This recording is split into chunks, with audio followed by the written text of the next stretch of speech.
अस्सलाम वालेकुम प्यारे बच्चों।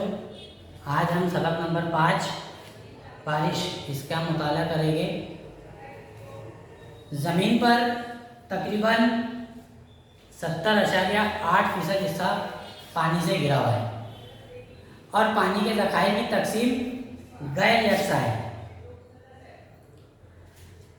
तो चलो आज हम बारिश की अहम अक़साम जो मौसम में तब्दीली की वजह से नज़र आती है, उसमें नंबर 1 है बर्फ़, नंबर 2 है ज़ाला और नंबर 3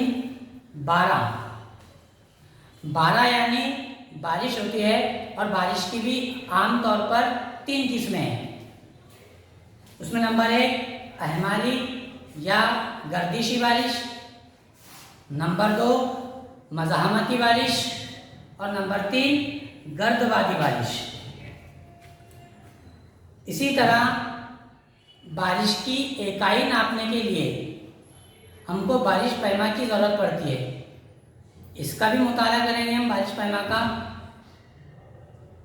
कोहरा, शबनम, जली जिसको पाला कहते हैं, इसके अलावा बारिश के असरात और तेज़ाबी बारिश, ये सब ज़िमनी उन्वान जो है सबक नंबर 5 बारिश के अंदर दिए हुए, जिनका मुताला हम आज करने जा रहे हैं।